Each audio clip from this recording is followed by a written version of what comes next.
Thank you for giving me the opportunity to present my work at the Stoner Institute for the History of Economic Thought. Before entering into the detail of my paper, I would like to start by introducing myself with regard to my research. I defended my PhD dissertation last December at the University Paris 1 Panthéon-Sorbonne. My PhD was about Adam Smith, and it ended at putting to the fore the existence of what I call a moral theory of decision in his work. This is a moral theory of decision because, curiously, for nowadays economists, we don't find this theory of decision in Adam Smith's economy, but for an important part in its moral philosophy, in the theory of moral sentiment. But my starting point still remained the Wealth of Nations, especially Book 2, where Smith described various characters that he distinguishes through their behavior. They are the prodigal who spends his revenue, the frugal man who saves his revenue, the projector who invests in risky undertakings, the sober man who, on the contrary, invests in riskless undertaking, and the banker who lends either to the one or to the other. The point is that Smith, in The Wealth of Nations, does not really explain the origin of their behavior. He considers them as given. Indeed, for him, this question is not associated with economic issues, but with moral issues. That's why it is in the theory of moral sentiment, not in The Wealth of Nations, that we find the element of decision theory, able to explain behavior described in The Wealth of Nations. In my PhD dissertation, I have tried to give an account of this element from a decisional point of view. Among them, I have noted self-command, one of the virtues of Smith's moral philosophy, but also the deliberative process which led to decision. I also noted happiness as the goal of decision, and of course sympathy, which is the keystone of Smith's moral philosophy, and which played an important part both in his analysis of happiness and in his analysis of self-command. So this decisional point of view on Smith's moral philosophy is not entirely new. This is also the perspective of economists like Ashraf Kamere and Lovenstein on Smith's analysis of happiness, for instance, of Palacio-Wata on self-command, and of Bill Moore on sympathy. The problem is that their approach consists essentially in viewing Smith as a forerunner of concepts which already belong to economic analysis. This is not my approach. On the contrary, I try to show that Smith has an original position on questions that economists ask today, and that this position could be considered as a possible answer. So this is what I would like to illustrate through a presentation of Smith's concept of sympathy. The paper that I present aims at giving a characterization of this concept, still in the perspective of decision making. Of course, there is an important literature on Smith's sympathy, but my paper focuses on some recent contributions that have tried to confront this sympathy with today's sympathy and empathy, such as they are used in economics. There are contributions from Ken Billmore, Philip Fontaine, and Robert Sutton. We can derive two observations from the approach of these commentators. On the one hand, this is a fruitful approach since it contributes to dispelling the persisting ambiguity in the modern use of empathy and sympathy in economics. All of these contributions help us to understand that empathy is a cognitive process which consists in putting oneself in another's shoes in order to acquaint himself with his preference. It is relevant, for instance, to explain strategic behavior where an agent interacting with another needs to know his preference in order to take his decision. This contribution also helps us to understand that sympathy is not a cognitive process but a concept related to emotion, which consists in putting oneself in another's shoes in order to choose what pleases him the most. But on the other hand, this contribution, which succeeds in clarifying today's concept of sympathy and empathy with the help of Smithian sympathy, agree that modern analysis is not of such a great help in order to grasp what Smith means by sympathy. As a consequence, the content of Smithian sympathy from this point of view remain open. Typically, Robert Sugden asserts that Smithian sympathy cannot be reduced either to sympathy nor to empathy in what he calls the rational choice theory. But at the same time, he seems to adopt a contradictory view, by explaining that Smithian sympathy entails some kind of empathy.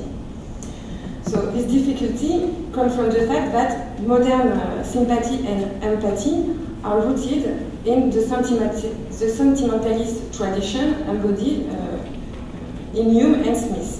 But that on the other hand, their modern use depends on the specific issue of the field in which they take place. For instance, in economic theory, the difficulty to take into account non-egoistic behavior, such as donation or charity, led to introduce the concept of sympathetic preference as the expression of for concern for others. Similarly, in welfare economics, Arsani proposed to solve the problem of interpersonal comparison of utility by distinguishing an individual's subjective preference from his ethical preference, also called empathetic preference. They are empathetic because they derive from the fact that an individual, in order to choose the best social state, will acquaint himself with subjective preferences, with the subjective preferences of the individual in society. So today, sympathy contains an emotional dimension, since it helps us to explain altruistic behavior, whereas empathy contains a cognitive dimension, since this time it helps us to explain the way an agent, the way an individual acquaints himself with another preference in order to take his decision. But this question, explaining altruistic behavior or giving an account of the way by which we acquaint ourselves with others' preferences, this question were not the issue of Smith's concept of sympathy. And I show in my paper that Smithian sympathy cannot be reduced either to sympathy nor to empathy. The reason is that it is composed of both dimensions of modern sympathy and empathy, the cognitive dimension and the emotional dimension. So in order to make clear this double dimension, and more generally the content of Smithian sympathy, I will first briefly recall the role that Smith brought to sympathy in his moral philosophy. This will allow me to exhibit its bidimensional nature, both cognitive and emotional. Indeed, Smith's sympathy requires that we identify with others, and this identification constitutes the cognitive dimension that I have mentioned. In the second part of my presentation, I will give the property of this identification process and of the cognitive outcome which derive from it. The identification process also produces an emotional outcome, which is the key element of the theory of moral sentiment, which is a sentiment related to others. In the third part of my presentation, I will put to the fore the influence of the cognitive dimension of sympathy on its emotional dimension, and I will try to give a characterization of this outcome which corresponds to sympathy, properly said. To conclude, I will show the influence of Smith's concept of sympathy on his analysis of happiness. In the first part of the theory of moral sentiments, Smith wants to explain the origin of moral approbation. He wants to explain the way by which we judge of the other's sentiment, and the answer to this problem relies on sympathy. Indeed, according to Smith, we approve of another's passion when we find it suitable to his cause, otherwise we disapprove of it. And he explained that in order to know if this passion is suitable to its cause, we compare what we would have felt in the other situation to what the other feels. As a result, moral approbation requires putting ourselves in the other situation in order to compare what we would have felt with what the other feels. If after this process we approve of the other's passion, then it means by it that we sympathize with it. If not, it means that we don't entirely sympathize with them. So, broadly speaking, there are two traditional interpretations of Smithian sympathy. The first one, mainly before the Glasgow edition in the 70s, interprets sympathy as a specific sentiment such as altruism or benevolence. And the second one, which came after the Glasgow edition, interprets sympathy as a cognitive process by which we perceive other sentiment by opposition to a specific sentiment. So in my view, Smith is neither a specific sentiment nor exclusively a cognitive process. It has a specificity which relies on its bidimensional nature, both cognitive and emotional. Cognitive in the sense that it allows to explain the way by which we perceive other sentiments, and emotional since it also explains the way by which these sentiments affect us. So the cognitive dimension of Smith's sympathy refers to an identification process that Smith called imaginary change and upon which sympathy relies. This identification process is set in motion by the perception of another's passion, and it consists in putting ourselves in the other situation to acquaint ourselves with our sentiment with the help of our imagination. Indeed, according to Smith, our inability to feel directly impression from other senses, for instance, you break your leg, I can't feel directly your pain. So this inability leads us to acquaint ourselves with the other sensation by the means of our imagination, imagining what we would affect in each situation on the basis of our past experience. Then this identification as a cognitive process produces a cognitive outcome which corresponds to our conception of the other situation. However, this is not enough to understand how we can be affected by other sensations. The identification process also produces an emotional outcome, a feeling linked to the cognitive outcome through what Smith called the force of conception. The force of conception, thanks to which Smith explained how a conception is likely to affect us, show that he implicitly accepts many features of Smith's conception of belief. Indeed, for Smith, our conception of the other situation will affect us in proportion to the belief we have to be in the other situation, or in Smith's work, in proportion to the force of the conception that we have to be in the other situation. So the system of Smithian sympathy is composed of 3 items. First, an identification process set in motion by the perception of another sentiment, an imaginary change. Second, a cognitive outcome, which is the result of the identification process, a conception of the other situation. And third, an emotional outcome, which corresponds to what we would have felt in the other situation, and which is linked to the cognitive outcome through the force of conception. Now I will focus on the property of the identification process and on its influence on the cognitive outcome. So on the basis of what Smith said about identification, I have identified 2 kinds of identification, a perfect and an imperfect one. Identification is said to be perfect if first there is no conception bias. That is to say, if our conception of the other's situation is identical to the other's conception of his situation. And second, it is perfect if the force of this conception is maximal. That is to say, if we experiment the other situation with the same intensity as the other, as if we were this person in his situation. So in my paper, I show that identification upon which we rely sympathy is imperfect since it does not fulfill any of these properties.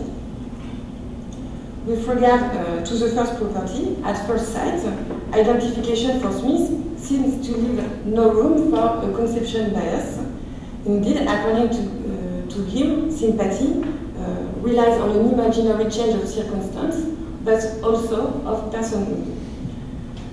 But thought sympathy only refers to the other's point of view through the imaginary change.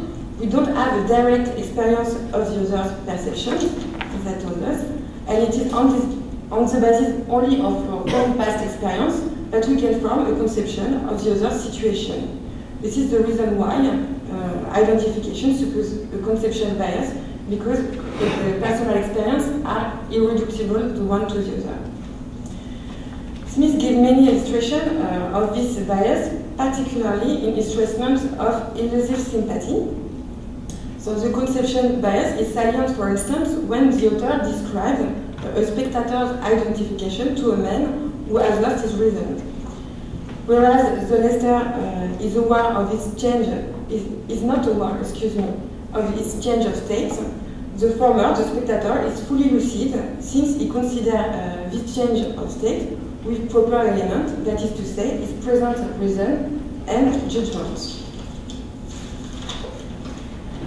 So this leads to these two characters to different conception of this situation, that is the loss of reason. In the same way, the identification process does not fulfill the second property. The force of conception is not maximal. Indeed, the belief that we have to be in the other situation is not at its maximal force. The reason is that the reason that Smith invoked is that the imaginary change of situation is momentary, and the spectator is aware of that. As a result, the idea that he is not really the other in the other situation continually intrudes itself upon him, to take Smith's word, even if he tried to do his best to adopt the other circumstance. So now I would like to make clear that the non-fulfillment of both property does not rely on the same presupposition. On the one hand, the conception bias derives from our irreducibility to others. Indeed, we imagine the other situation on the basis of our own experience, which is different from the others. And on the other hand, the weakness of conception relies on our inability to distinguish between ourselves and the other. We are conscious that we are a distinct person from the other. Now I will focus on the influence of identification on the emotional outcome in order to offer a characterization of what Smith properly calls sympathy. So there are two consequences to the imperfection of identification. The first one is related to the conception bias. Because of it, Smith says that we sometimes feel for someone a feeling that he is not able to feel for himself. The most exemplary case is the one of our sympathy with the dead. So excuse me, I will read with my accent.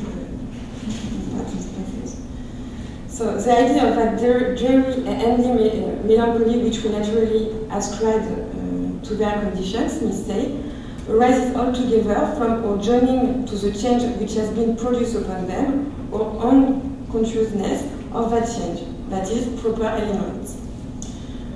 And the second consequences of imperfection of sympathy is linked to the weakness of the conception. Indeed, the consciousness that we are a distinct person from the one we observe lowers in degree or sympathetic feeling, and also vary it in kind, compared to what is felt by the other.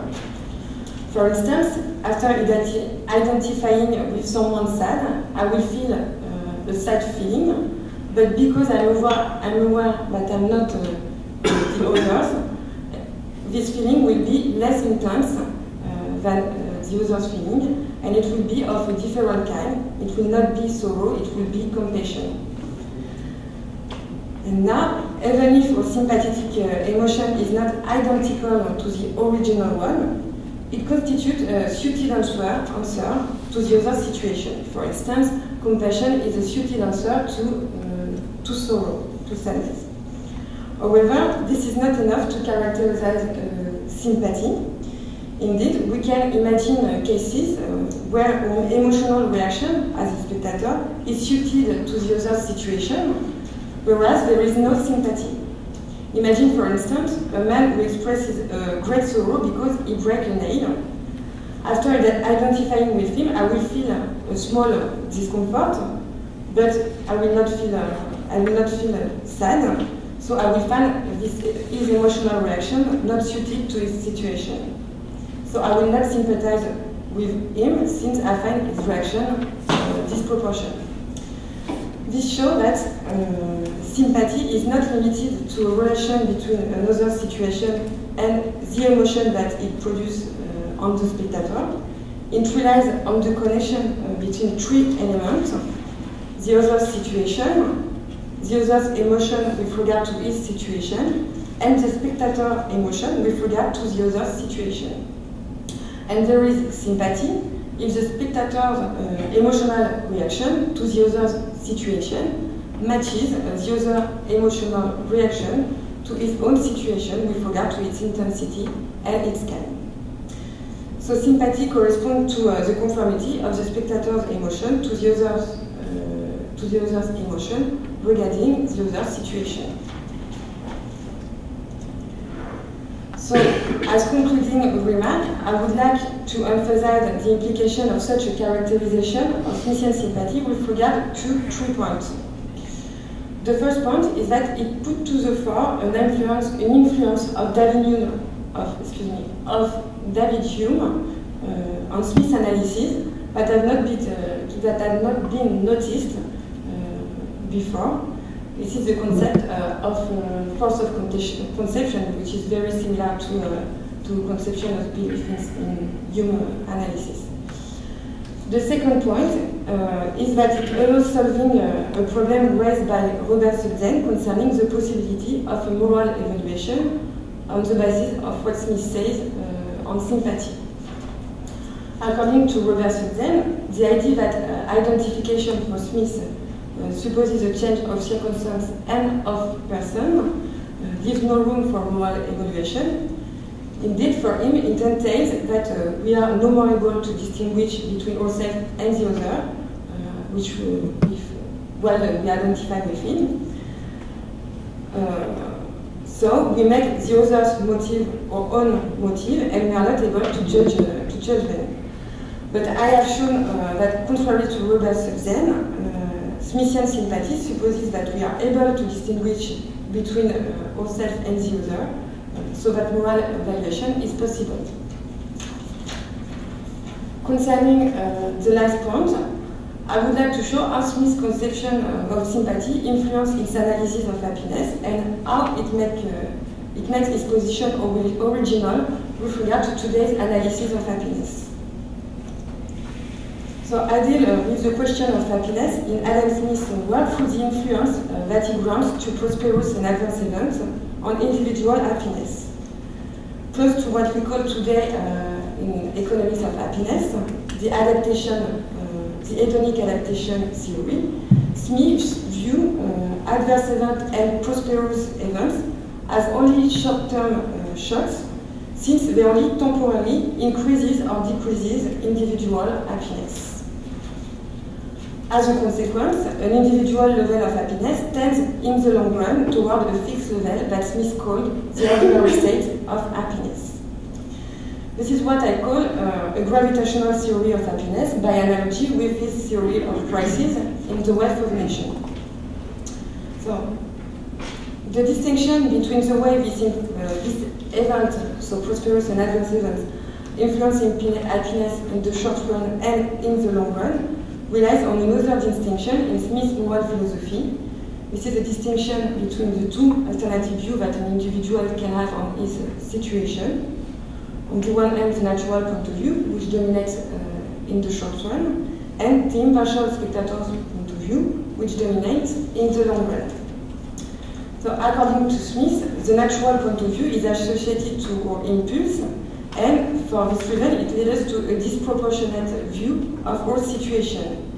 So this is the point of view which led us to deviate from our ordinary state of happiness, and it dominates in the short run. The impartial spectator point of view, on the contrary, corresponds to the proper view of all situations. According to him, we can enjoy the ordinary state of happiness in every situation of human life, almost every situation. So convergence in the long run towards the ordinary state of happiness is due to the gradual domination of the impartial spectator point of view on the natural point of view. Now this is all sympathy with the impartial spectator, which is at the heart of this process. Indeed, with the help of sympathy, we identify with the impartial spectator of all situations, but his conception, the impartial spectator conception of all situations, namely the idea that we can enjoy the ordinary state of happiness in every situation, will affect us in proportion of the belief that we have to be the impartial spectator of all situations. So, according to Smith, this belief varies according to our morality. For instance, if we are a wise man, to take Smith's word, or believe to be the impartial spectator of all situations is strong, then we converge very quickly to the ordinary state of happiness. Now, I would like to show how this analysis challenges today's analysis of happiness. At first sight, Smith's gravitational theory of happiness is very similar to Brickman and Campbell's hedonic adaptation theory. In both cases, there is convergence toward a fixed level of happiness. But this similarity holds only at first sight. Actually, there is a major difference between these two theories, which concern the possibility of a long-run increases of individual happiness.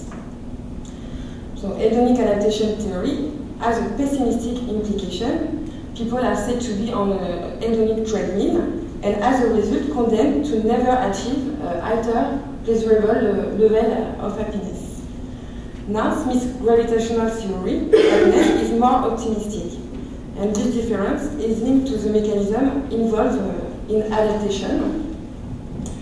In hedonic adaptation theory, this is habituation which is involved. Habituation is supposed to lead people winning lottery, for instance, to feel identically the more pleasurable sensation of their new situation and the less pleasurable sensation from their previous situation. As a consequence, they return back to their previous level of happiness. On the contrary, Smith does not seem to support that the idea of the convergence is due to habituation to sensation that provide a new situation. It is rather due to a mechanism which involves the progressive taking account of the impartial spectator point of view in all situations. And whereas our natural point of view led us to feel higher pleasurable sensation in the case of a prosperous event, the impartial spectator tells us that we should feel exactly the same as before, no more happy. And this is this link between the impartial spectator point of view and an individual ordinary state of happiness, which allows to imagine long-term variation of an individual happiness. It would consist in changing the impartial spectator point of view on the happiness that an individual could derive from the situation. And as the spectator impartial is the instance which represents social norm, it will consist in changing the norm, the social norm of society. Thank you for your attention.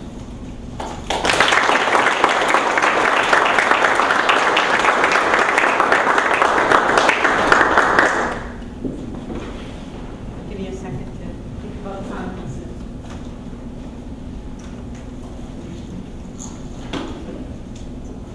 Do we have questions or comments? John?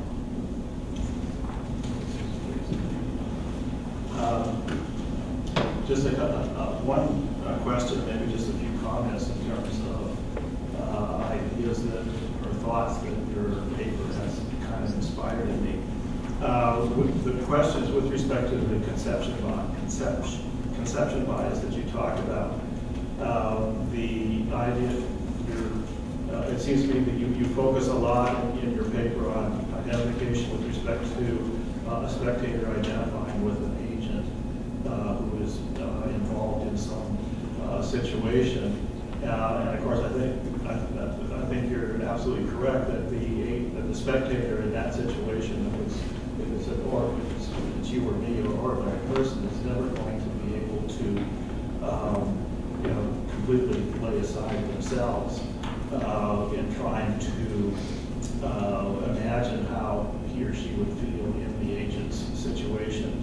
I'm wondering how that works out, though, what's in part 3 of the theory of moral sentiments, when Smith turns that around and talks about the way in which we evaluate our own actions and our own behavior.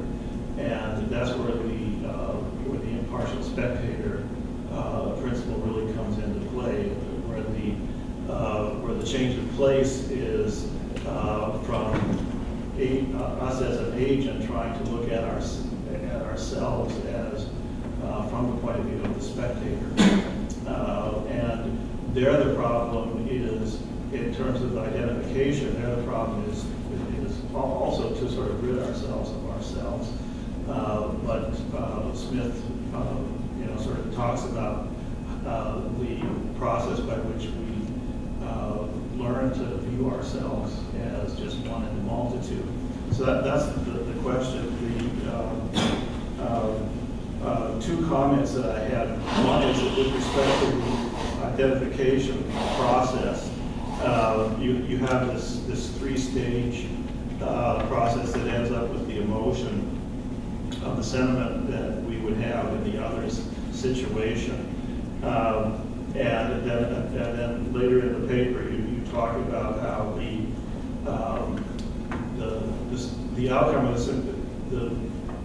the sympathetic process is that we realize that we would experience the same emotions or the same reactions or the same passions that the agent does, and it's that concord or harmony that is the sympathy that generates the approval, and it's what motivates the agents to engage in this process is the fact that this outcome is pleasurable. There's a pleasure of harmony that arises. The other comment that I would make, and this is just more by way of observation, it's not at all a criticism of your work, but it doesn't surprise me that Smithian sympathy turns out to be different from what modern people like Sugden or Bidmore or the behavioral folks are talking about, or even in a larger context, the sympathy in utilitarianism generally, because Smith's problematic is entirely different.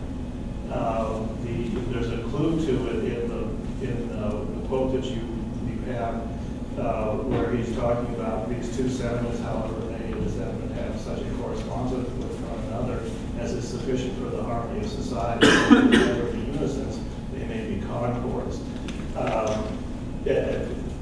One thing of several things that Smith is doing in the theory of moral sentiments, he's proposing a positive theory of social order.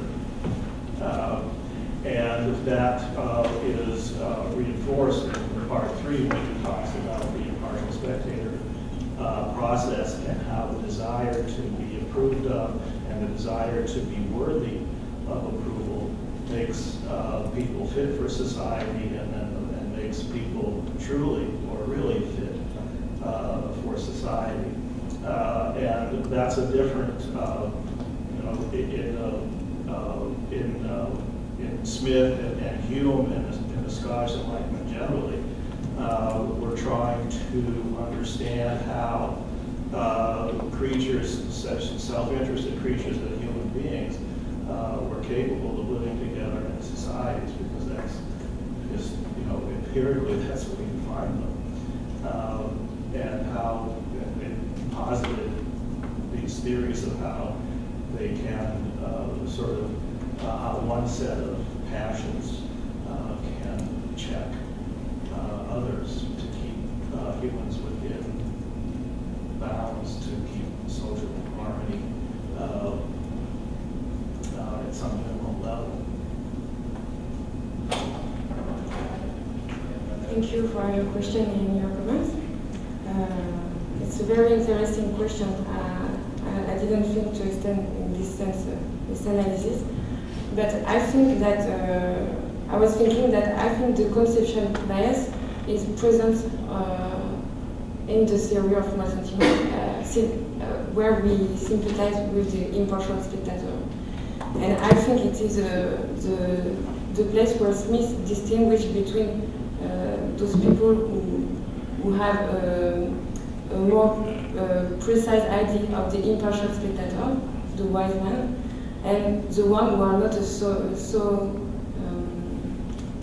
thin representation of the impartial spectator. I think it depends also how you view the impartial spectator. If you view it as something external and above the individual, so it would be logic that you have a conception bias. But if you view the impartial spectator as something that people construct on the basis of their social interaction and that they internalize him, so the conception bias must be almost absent. I don't know, I have to think about it.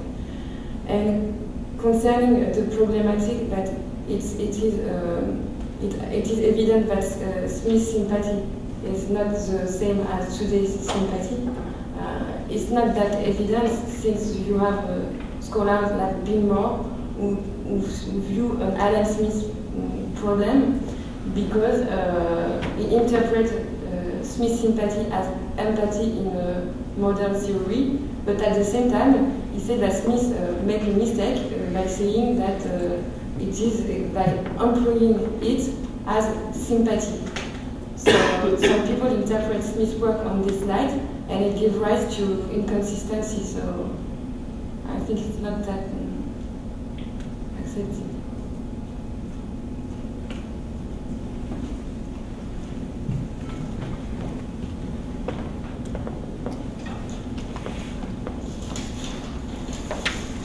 Thank you so much for the paper, which makes an important clarification, I believe.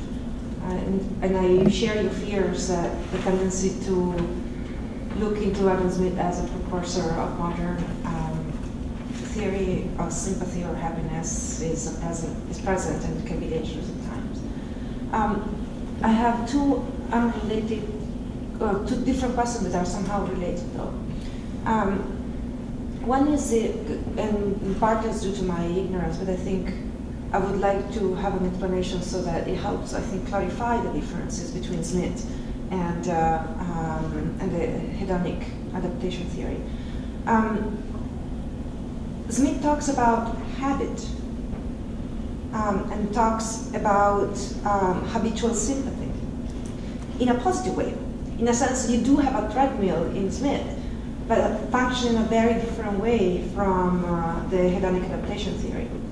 And the treadmill, it does make you habitual, so generates that habitual sympathy that allows you for moral development. To what? Allows you for moral development. Okay? So I would like to see the difference between, or some explanation between how habituation differs from habit and habitual sympathy in Smith. Think of the example of family affections. Right? Family affections. You love your brother, your sister, your parents, not because there's any specific thing, but just because of habitual sympathy. And the other thing that I think would be interesting to see is, as there's a separate point but somehow it's linked, is the development of the impartial spectator that you mentioned, because the development of the impartial spectator leads to virtuous behavior.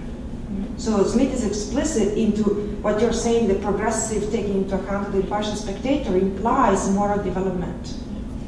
So there is a link explicit or not. In your case, it's not explicit, but it may be relevant to bring it up between happiness and virtue, which I don't know whether it is present at all in the idea of happiness of today.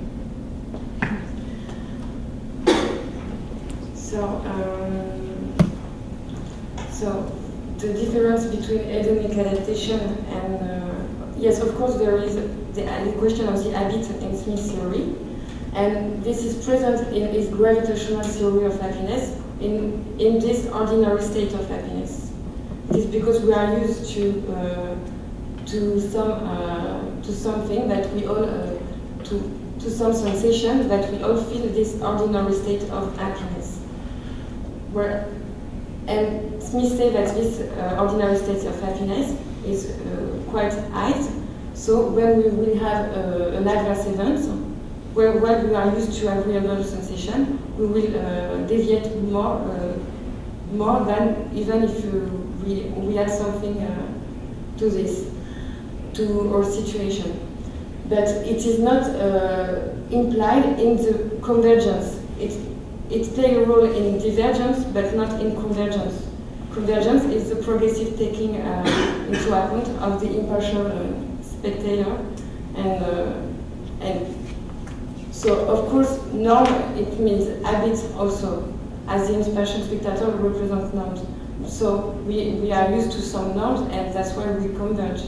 But it's not because we are used to the new sensation that we feel in our situation. And I think it's different from the habitual sympathy. For me, it's a different question, because when Smith speaks about habitual sympathy, he refers to a specific sentiment this time, like benevolence. Now, the last part of my presentation, it's a paper which is part of my PhD, but I presented, and I take in the paper the question of morality. And as I told you in my presentation, when you are a moral individual, you converge quickly to the ordinary state of happiness, but also you are less exposed to adverse events, so this ordinary state of happiness is stable, it's more stable. And I think this point could be could help theory of economics of happiness, because of this idea of norms that are important, which could explain the Eastern paradox, because they focus on habituation, but people live in a society with social norms, and the idea that norms can make us feel the same ordinary state of happiness could be an interesting point. Well, maybe it's more a comment than a question, but I will put a question at the end. So, to help for the point, maybe it should be explained that there is a tradition of studying sympathy in Smithian works in France, which is a French tradition. So the question will be, where are you in this tradition, if you are anywhere? What happened is that, as we all know, at the end of the 19th century, they raised the Adam Smith problem, Gustav Honken's article of 1892. Right, 1 century later, in the 1990s, in France, some people whose names you may not have heard of, or maybe you have, for example, Jean-Pierre Dupuy, who is also at times a professor at Stanford University, California, wrote at the time L'envie et le sacrifice, envy and sacrifice. Well, it's kind of an answer to Hirschman's passions and interests. The issue of the Adam Smith problem was raised again because they wanted to see if, of course, if there is no contradiction between sympathy in the theory of moral sentiments and that kind of altruism, as it could, would, or should not, I don't know, be interpreted. And on the other side, self-interest, self-love in Wealth of Nations, make for one discipline or more than one. This had some impact in the French disciplinary architecture of the time in the academy, in the university. Because if it were in the same faculty, then you could put economics also within humanities, or then you would put economics aside. I mean, it was one of the arguments that could be used, or somehow it emerged in that way. Dupuy wrote about that, and he had a fellow colleague, Professor Jean Mathieu, that name will not be known of you, who was at the origin of philosophy of economics at Aix-en-Provence in southern France, and who based his whole analysis of understanding sympathy as the key function from the start to the end, where economics would be only one of the final branches of the same philosophical systematic endeavor, which Smith would have started with from the theory of moral sentiments. That was a way of putting economics back into, or attempting to do so, back into the whole of the humanities. His work was called Adam Smith's Philosophie et Économie, Adam Smith's Philosophy and Economics. And he built on that kind of philosophy of economics that we still have as a tradition there. The point, and I will stop, the point about him, for example, for those who might be interested, it's in French, right, not translated. The point is that there is the impartial spectator that you can, as had been brilliantly exposed here, work on the sympathy theme, but he built another theme, that of the impartial worker, laborer. What you can do in analyzing virtues, sentiments and all that with the impartial spectator, can you do or not, on the basis of Smith's work, imagine as an impartial worker somebody who would be in the situation, like the impartial spectator is, of discussing, debating within himself for virtues. Could you do that with impartial worker? That kind of strange construction was inspired, of course, by late Marxist French thinking, post-structuralist French thinking, and this interest into putting economics and philosophy into one department, into one big faculty section. So this might be of interest of anybody, so I just put it there on the table, this impartial worker, which was a construction that is interesting in itself. And the question is then, well, what would you do of it, if anything? Thank you very much. You're welcome. So, concerning the French tradition in working on Smith's sympathy, as I said, I've focused on the recent contribution and on French one, because there is a big tradition since the Glasgow edition from French philosopher to make sympathy in Smith as a cognitive process. There are most of them French, so, okay. But I also had to mention earlier contribution on sympathy, of course, but it was not my focus. Thank you. David Levy. I think your idea of focusing on bias in Smith is just wonderful, because it's a very nice way of connecting two strands of discussion, both of which are quite old. The first strand is Berkeley's third division, which Smith explicitly identifies in TMS as the basis for his moral theory, and that Berkeley's third vision is that unless we are instructed somehow, that we tend to think that our thumb is bigger than the moon because we can cover the moon with our thumb. We have to learn how to adjust for distance. And so Berkeley does it physically, so we have to adjust physical difference. And Smith says that what his theory is going to do is going to be the moral equivalent. Barclay. So Smith is just taking theory of moral sentiments, it's taking theory of vision and moving it from physical space to moral space, and he just says that. So that's really clear. There's no problem about Adam Smith not citing his sources. So that's, and this looks fine and harmless until you remember that Barclay's theory of vision was the driving force for the attack on calculus. Because that if you have a theory of perception and then you do something plausible, like you put a limit in it, so you can't perceive infinitesimals. And then if you make a further claim that something that is non-perceivable doesn't make any sense, so nonsense with a hyphen is nonsense, then you've got an attack on sort of the intuition behind the mathematical foundations of the calculus at the time. And then once you look at the foundations of the calculus at the time, it's Barclay did, they're just wrong. And so I think that the first person who actually made that connection was Abraham Robinson in his notes on the history of the calculus and the historical appendix and non-standard analysis. And so that you're going to find a move toward,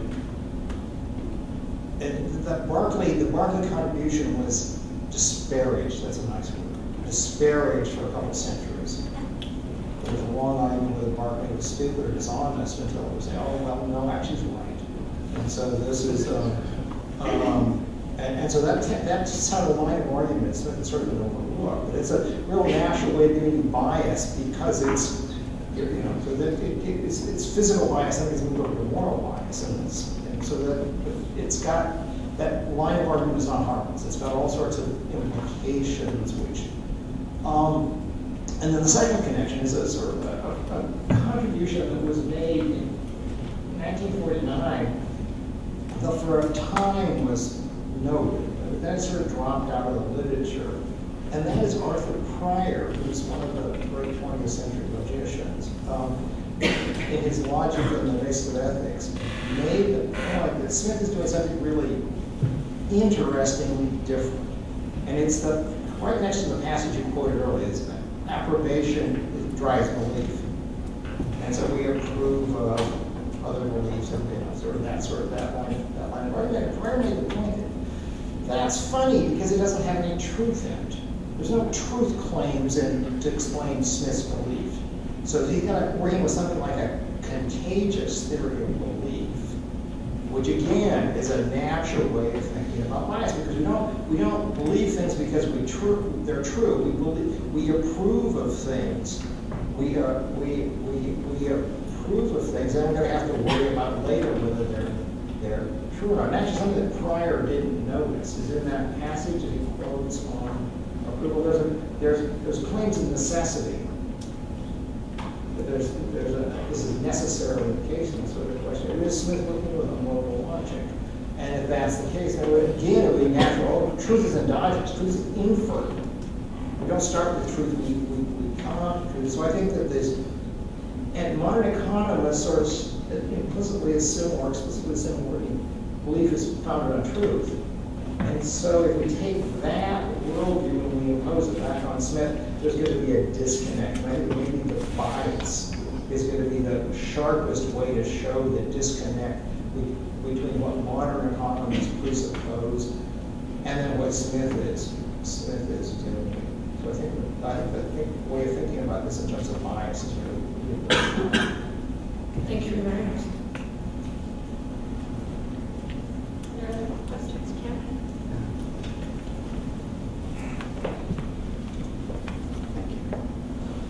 Cameron Weber, New School for Social Research and the State University of New York. I just had a quick question on this innocent bystander thing you have. In footnote number 5, the argument rests on the fact that the sympathetic emotion felt by the spectator would not push him to action, or more precisely, to act in favor to the person with whom he sympathizes. So my question would be, so you have cognition and then affectation, right? Is there ever a point where that affectation or the sympathy process would motivate someone to act to prevent harm to the person they sympathize with? In other words, is there such a thing as an innocent bystander? Yes. What I wanted to say by saying that is that the cognitive process produces an emotional outcome which is not necessarily, which is not altruism or benevolence. Which benevolence is to act in favor, to act for someone. And what I wanted to say that it is not the case for sympathy. It is not systematic. It does not lead systematically to this kind of behavior.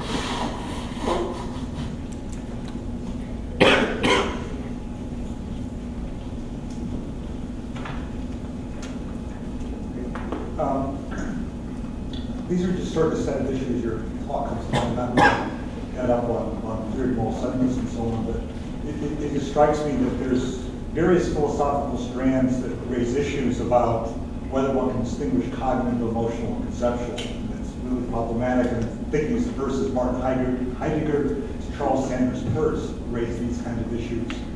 And I'm wondering if there's some elements of that in some of the Scottish philosophers as well, because even you take the theory of moral sentiments, the starting point is sentiments. And that's, when you're starting with that, there's this issue of emotional reactions driving things, and there's this, I may be getting it wrong, but there's some passage in Hume where he says that reason is the slave of the passions or something like that. And so, so I'm wondering about that sort of tradition here as well. And like what emerges in Peirce in talking about logic is that basically it is a matter of habituation, and it's this issue of discomfort sort of leads you to adjust to things, and you can't really. And I'm wondering about how the impartial spectator kind of emerges, whether there is this habitual process or habitual adaptation. And I'm wondering if some of that is in Smith's vision as to how the impartial spectator ultimately is going to emerge. So again, it comes back to this issue of is it problematic to try to distinguish the cognitive and the emotional. I'm not sure to understand.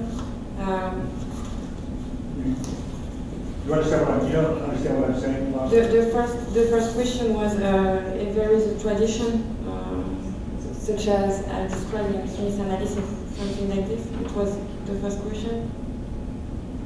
What I'm saying is there are a number of philosophical traditions that really directly challenge the notion one can distinguish the cognitive and the emotional. They're basically all tied up together. Heidegger is one example, Charles Sanders Peirce is another, where they say you really cannot distinguish the two. When you try to do it, you get with all kinds of problems.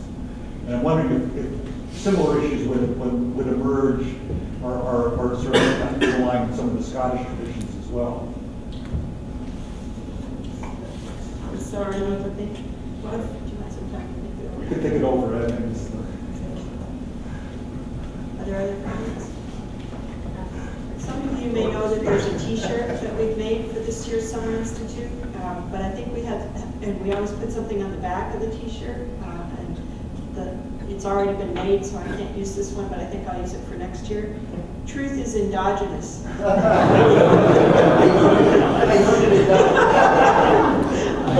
So look for next year's T-shirt. And underneath it, it'll say David M. Levy. If